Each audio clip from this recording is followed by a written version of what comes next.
In my presentation, I'm going to talk about postmodernism. The first thing I'm going to focus on is explaining the artistic movement and its characteristics. Then I'm going to move on and talk about postmodernist music and how it started and when it started. I'll then cover conceptual changes and technical or stylistic changes that music suffered during postmodernism. And I'm going to finish giving my final thoughts on the result postmodernism had in music and art. Postmodernism was a 20th century cultural movement that is said to have begun with pop art in the 1960s and that embraced many of the very different trends and styles that came later on up until the 1990s. The term postmodernism was first used around the 1970s, and the movement was a reaction against the values and ideas of modernism.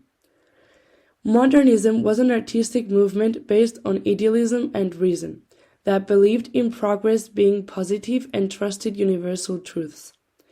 Postmodernists, however, doubted the certainty of these universal truths and based their art on skepticism and suspicion of reason. Another change that postmodernism brought was the new way of perceiving art as a concept. The famous slogan, "L'art pour l'art, art for art's sake," got broken down and was firmly rejected by the postmodernists. Art could no longer have such a complex and intrinsic meaning, and this meaning could definitely not be decided by the artist. In postmodernist art, the viewer gained much more importance and became a crucial figure in defining the meaning of the art piece. Therefore, many artists started including the spectator to participate in the work of art. With the Second Industrial Revolution, the middle class increased and became the biggest part of Europe's population. It became the main motor and consumer of most aspects of our society, such as economy, culture, etc. The idea was that art could be available to everyone and could be appreciated and enjoyed by everyone, even those without any aesthetic training or notions of value and artistic worth.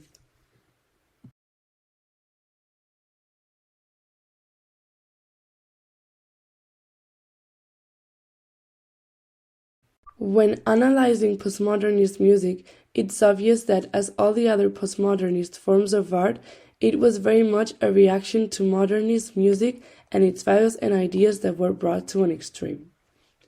We could say postmodernism ideals began to reflect in music around the 1980s and pretty much changed the whole concept that was being promoted by modernists. Like I've said before, postmodernism challenged the whole art for art's sake idea, and this reflected on music too. Art started to be thought as a social tool, and therefore needed to satisfy wide social needs. This way, the previously passive mass audiences became an important factor to music, which started focusing on them as the main consumer. This change also led to a new way of perceiving music's meaning and the significance of pieces that has been labeled as cultural relativism. Cultural relativism is based on the idea that the meaning of the piece is socially allocated, which I understand as the different interpretations the music can have that come from the social characteristics that define the consumer. Therefore, postmodernist music didn't have to be consumed the same way by everyone. And this way, the consumption of music by the mass audiences was no longer passive and instead had a crucial role in defining the piece. Another important change of ideals in postmodernism was that there was no longer a distinction or differentiation between art and entertainment. This way, popular music became equally as important as classical or serious music. Around the 1960s, similar marketing techniques started being used in pop music and in classical music. All of this provoked a change in a stylistical point of view, and since the 1950s, much more crossovers were being made in music and new genres were being mixed with older ones. Postmodernist music also left aside the need of progress that modernist musicians looked for constantly. Progress meant trying new things, which were basically experimental music, and to be able to research and experiment in music, there was a need of resources, which meant there was a need of money. When there is money involved, the final musical product is made to be consumed by those who are inverting their money. This way, postmodernism deviated from experimental music and progress, thinking of it as a musical product made only to be enjoyed by the elites. Another important postmodernist change was the appreciation of difference as a reaction to the need of unification during modernism.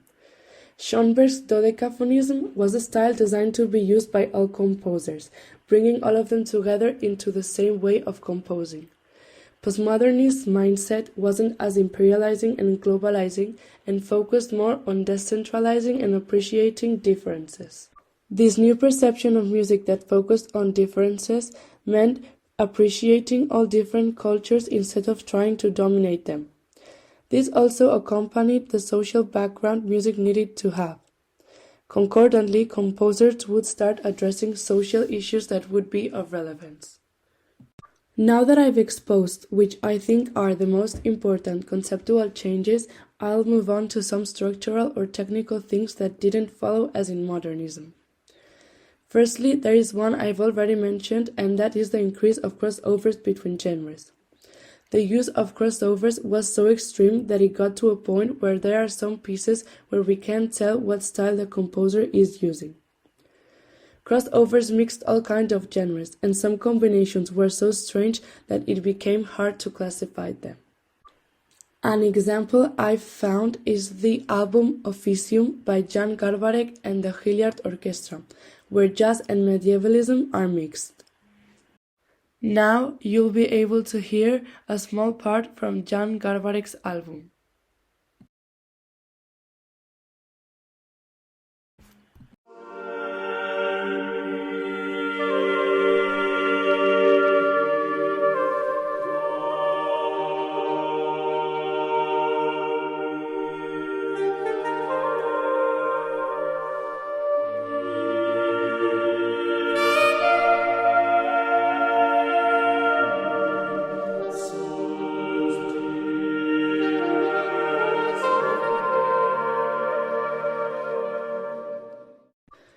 Another stylistical technical change is the disinterest for atonality.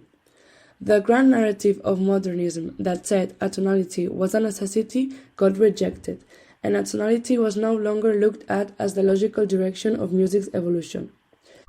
Postmodernists also didn't give that much importance or emphasis on the clear form or genre of the piece. Lastly, a big change that technology brought to postmodernist music was the use of sampling technology. Because of this, there was a focus more on how they were using existing material rather than needing to create new one. The composer didn't necessarily have to create new and original material to compose a piece. This being said, I found that the most understandable way that postmodernist music can be organized is by dividing it into 3 different postmodernisms that follow more specific tendencies. The first group would be those who rejected constant change and originality and thought of modernism as a difficult and too intellectual approach to music. Therefore, there was a likeness for re-embracing traditional and simpler formats that were more easier to understand. Some composers went back to harmonic structures of the 18th and 19th century. Other composers like David Del Tredici or Ellen Zwillig went back to tonality and conventional narrative. There were many different roads taken by different composers, each of them creating a different style of composition. Arvo Pärt, for example, opted for a return to spirituality and mysticism in the contemporary world. Now you'll be able to hear a small extract from a piano composition by Arvo Pärt called Für Alina.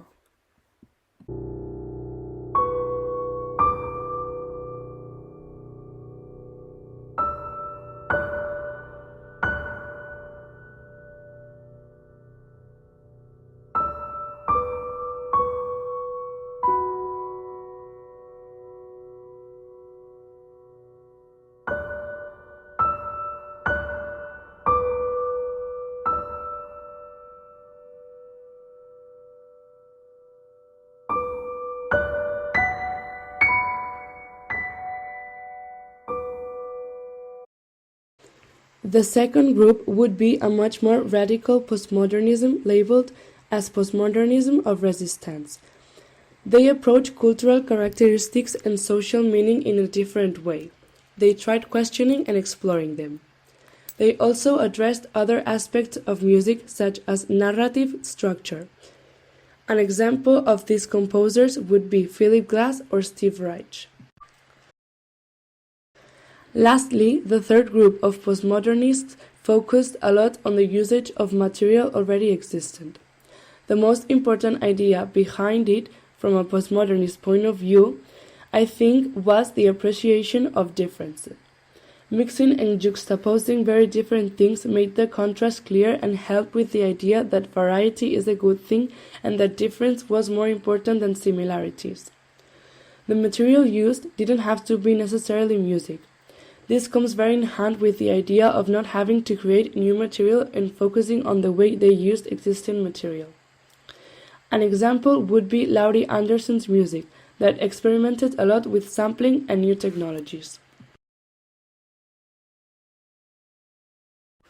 Now you'll be hearing a small extract from Laurie Anderson's piece, Oh Superman.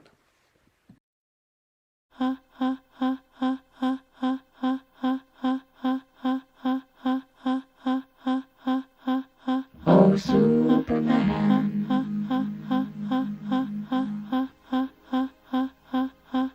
oh John,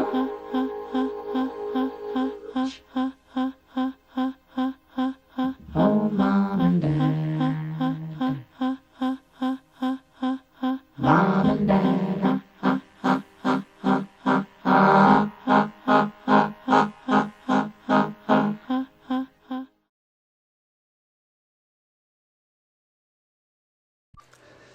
Basically, and summarizing a lot, postmodernism was a rethinking of artistic ideals and values as a society, and its definition is very conditioned by each one's idea and opinion on modernism itself.